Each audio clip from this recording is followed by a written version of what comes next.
Bismillahirrahmanirrahim. Assalamualaikum warahmatullahi wabarakatuh. Perkenalkan, nama saya Aulia Hamkata Brani dengan NIM Q1A119068, kelas ITPB 2019. Baik, di sini saya akan menjelaskan tentang produksi dan karakterisasi enzim pektinase oleh bakteri pektinolitik dalam klarifikasi jus jeruk manis atau Citrus sinensis. Pertama-tama, saya akan menjelaskan tentang jeruk manis. Jeruk manis merupakan jeruk dengan bentuk bulat atau oval, diameter berkisar 5,7 sampai 9,5 cm, dengan warna kuning, kehijauan, keoranye, dan kulit melekat erat. Jeruk manis cocok untuk dibuat minuman segar seperti jus, karena rasa manis yang segar. Selain itu, jeruk ini kurang cocok sebagai hidangan meja karena susah dalam pengumasan kulit dan buahnya. Paling cocok untuk diperas untuk diambil sari atau air dari jeruk tersebut. Selanjutnya, klarifikasi jus jeruk. Klarifikasi jus jeruk ini dapat dilakukan dengan filtrasi atau sentrifugasi untuk mengendapkan pulp.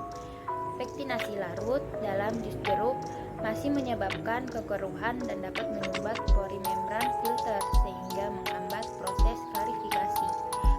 Klarifikasi jus ini diharapkan dapat mengurangi pembentukan gel pada jeruk, terutama pada jus jeruk manis, karena perasan jeruk manis akan berubah menjadi gel ketika dibiarkan beberapa saat tanpa perlakuan tertentu. Berikut adalah pektinase dalam jus jeruk manis.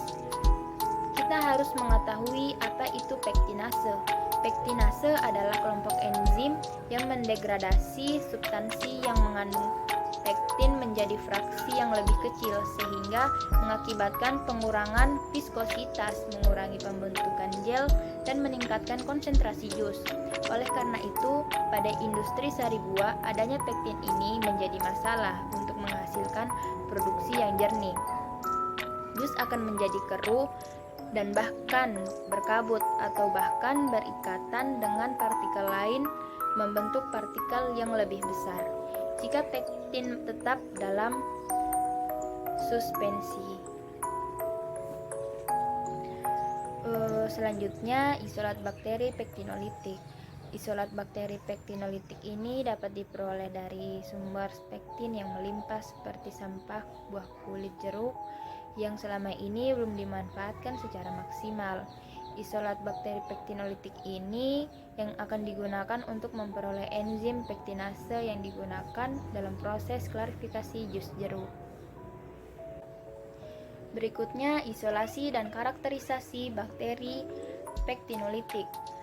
Sampel limbah kulit buah jeruk ini dihaluskan dengan mortar steril dan kemudian ditimbang tepat sebanyak 5 gram. Sampel tersebut diencerkan dengan seri pengenceran 10-10 dengan larutan pengenceran garam fisiologis atau NaCl 0,85%. Dari setiap pengenceran diambil sebanyak 1 ml dan diinokulasikan secara pour plate dengan media pektin agar sebagai media selektif bakteri pektinolitik.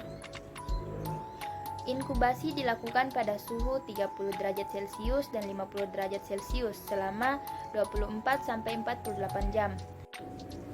Berdasarkan hasil dari penentuan isolat uji, dipilih 3 isolat dari 10 isolat yang didapat pada tahap isolasi, yaitu 2, 3, dan 9. Isolat 2 dan 3 merupakan isolat hasil dari campuran berbagai jeruk kulit yang diinkubasi pada suhu 37 derajat Celcius. Sedangkan isolat 9 merupakan isolat hasil dari isolasi kulit jeruk yang diinkubasi pada suhu 50 derajat Celcius.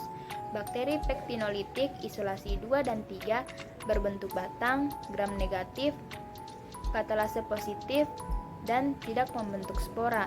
Sedangkan bakteri pektinolitik isolat 9 berbentuk bulat, gram negatif, katalase positif, dan tidak membentuk spora. Fase logaritma ditentukan untuk penentuan waktu produksi enzim. Suhu optimum untuk enzim isolat 3 dan 9 adalah 50 derajat Celcius, sedangkan suhu optimum enzim isolat 2 adalah 45 derajat Celcius. Proses klarifikasi jus jeruk yang melibatkan enzim biasanya berlangsung pada suhu 35 sampai 55 derajat Celcius. Oleh karena itu, enzim ini dapat digunakan dalam proses klarifikasi jus jeruk. Adanya peningkatan suhu akan meningkatkan energi kinetik, sehingga menambah intensitas tumbukan antar substrat dan enzim. Karakterisasi dilakukan terhadap enzim hasil dialisis.